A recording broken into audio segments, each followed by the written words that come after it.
mutuamente poder fazer com que aqueles irmãos se alegrem, perseverem, permaneçam naquele evangelho que agora eles estavam inseridos.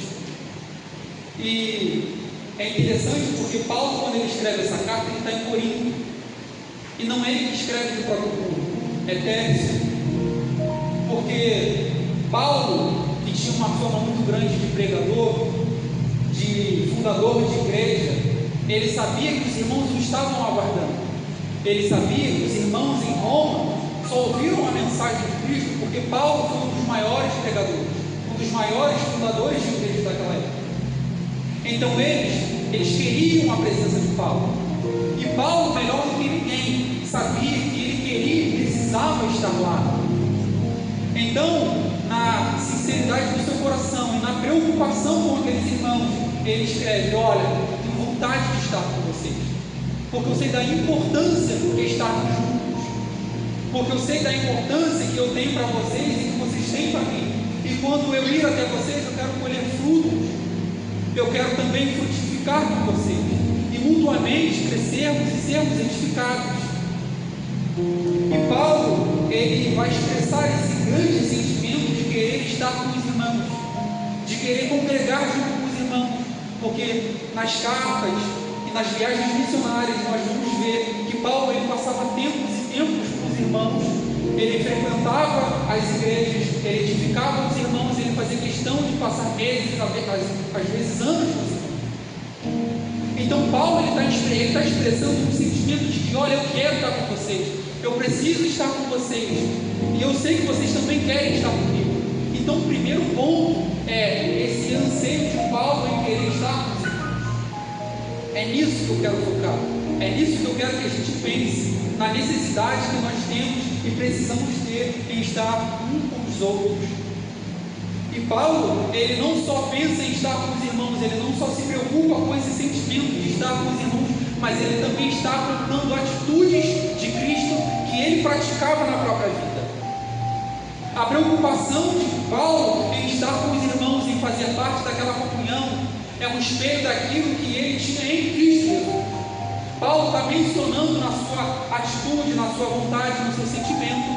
Paulo está demonstrando uma das maiores características que o nosso Senhor tinha, porque Jesus sempre que podia, ele estava com a multidão, porque Jesus sempre que podia, ele estava com os discípulos, ele estava ensinando, ele estava congregado com alguém, ensinando alguém.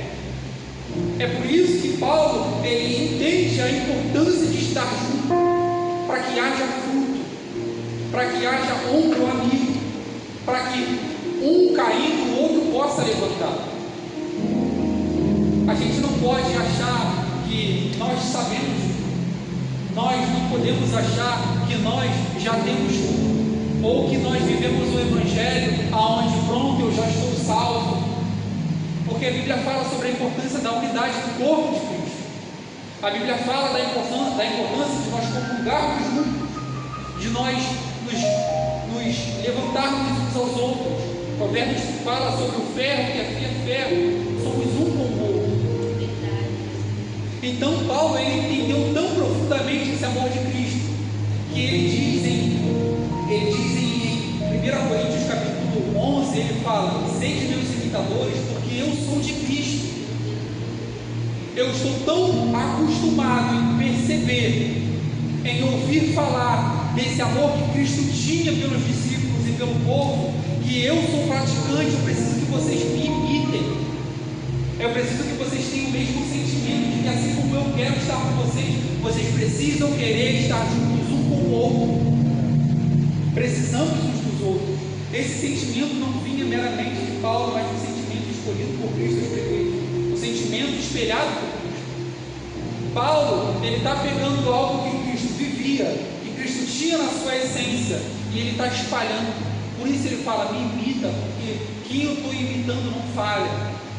Quem eu estou imitando não erra. Sede meus imitadores.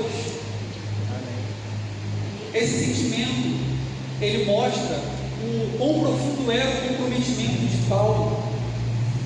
Paulo entendeu esse amor. Paulo não somente entendeu esse amor, mas ele praticava esse amor. Ele entendeu esse amor que Cristo tinha pela unidade. ele entendeu esse amor que Cristo tinha por estarmos juntos, que ele não só fala, mas ele pratica, ele passa para frente como um espelho. É como se ele quisesse dizer que é como se ele quisesse dizer, cara, o meu compromisso com o meu Cristo, ele é tão profundo que eu preciso dar com ele. O meu compromisso com o chamado que eu recebi, ele é tão profundo que eu não tenho tempo para fazer nada diferente, a não ser passar e espelhar aquilo que ele é para mim, e não aquilo que ele foi. É por isso que, entendendo esse amor, em Filipenses 1, capítulo 23, Paulo diz: estou dividido entre os dois desejos, quero partir e estar com Cristo, que seria muitíssimo melhor.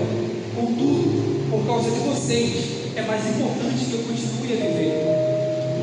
Paulo está expressando um sentimento de que, cara, eu quero ir embora. Talvez até precise, porque vai ser muito melhor para mim a essa altura. Mas por amor a vocês, mas por entender a importância do meu personagem nesse contexto, eu quero estar com vocês. Eu preciso estar com vocês ainda por um pouco de tempo, para te deixar um exemplo, para te deixar um legado, para gerar fruto entre vocês. Paulo não era soberbo, não havia soberba em Paulo. Quando ele fala que eu quero gerar em vocês fruto, é um fruto de crescimento, é um fruto que permanece para a vida eterna.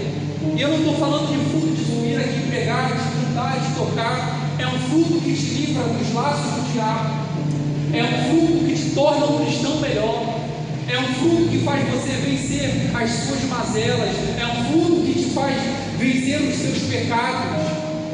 Vamos parar de mentir para nós mesmos. Quando nós pecamos, caímos e falhamos, envergonhamos o Espírito do nosso Senhor. Os frutos que Paulo quer colher no meio dos irmãos em Roma são frutos que nos colocam em caminho de santidade. É esse fruto que nós precisamos gerar no meio dos irmãos. Não é sermos melhores um para o outro, mas é sermos melhores um com o outro.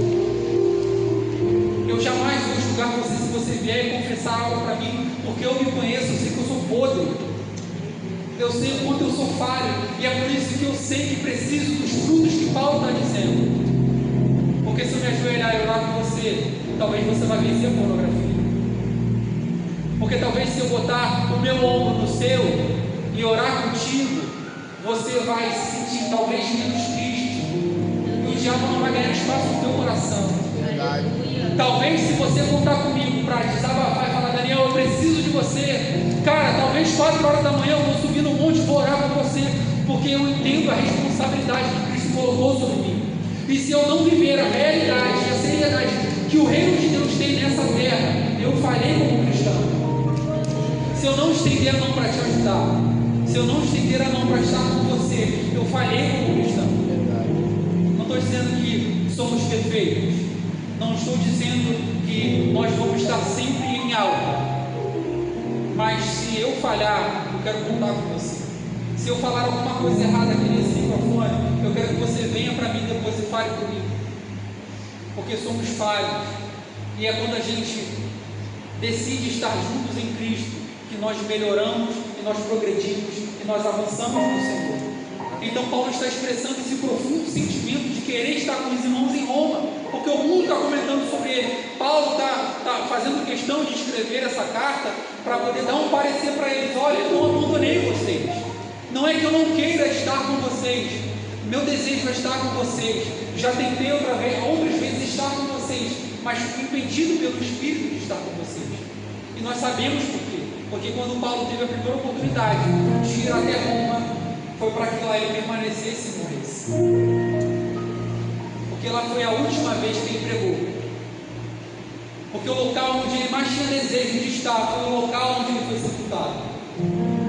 Mas ele esteve lá, ele pregou, ele abriu as portas, ficou preso dentro de casa, por ser perseguido pelos romanos, mas mesmo preso, em prisão domiciliar, ele abriu a porta dele e ele pregou, ele ajudou, e ele pôde não só falar e escrever, mas ele praticou lá aquilo que ele expressou na sua carta. E ele deixa isso muito claro, esse sentimento. Eu quero que a gente foque nessa palavra, o sentimento de estarmos juntos, para que eu não mais tenha vergonha de estar com você e você não mais tenha vergonha de estar comigo, para que se quebre todas as amarras que nos prendem de crescermos juntos como igreja. Esse sentimento de Paulo era muito importante e profundo. E Efésios 4, ele diz: portanto, como prisioneiro do Senhor, suplico que vivam de modo digno do chamado que receberam. Sejam sempre humildes e amáveis, tolerando pacientemente uns aos outros em amor. Façam tudo o possível para se manterem unidos no Espírito, ligados pelo vínculo da paz. Pois há um só corpo e um só Espírito. Assim como vocês foram chamados para uma só esperança. Há um só Senhor, uma só fé, um só batismo, um só Deus e Pai de tudo, o qual é sobre todos, em todos e vive por meio de todos. Paulo está dizendo que quando nós estamos juntos, nós estamos praticando essa unidade em Cristo. Nós estamos praticando esse amor do qual o Senhor nos chama a pertencer. Nós precisamos estar em Cristo, porque estando em Cristo que nos tornamos um só com Ele. Praticantes desse amor, praticantes desse corpo. Nos colocar fora desse corpo é agirmos de forma antibíblica. O provérbio diz que aquele que se isola, ele é tido como todo, porque é bom estar em dois, porque se um cai, o outro vai levantar. Paulo está mostrando que não só aprendeu, mas viveu e ensinou esse amor.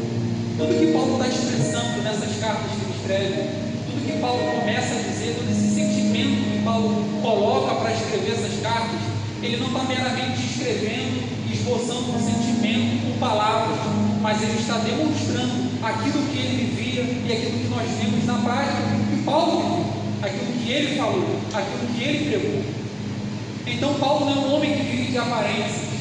Paulo não é alguém que vive somente para falar com os reunidos, mas ele aprendeu a ter pouco, a ter muito e a se sentir suficiente no Senhor, porque o que mais importava para ele era viver a literalidade do Evangelho de Cristo, porque ele entendeu que o mais importante do que falar era demonstrar, porque ele sabe o quão longe pode ir um exemplo e um testemunho. E Paulo está expressando todo esse sentimento baseado em tudo aquilo que ele já viveu no Senhor, aquilo que ele já experimentou no Senhor. Então ele está apontando para atitudes e características que ele tinha no Senhor. Afinal, ele teve um encontro marcante com Cristo.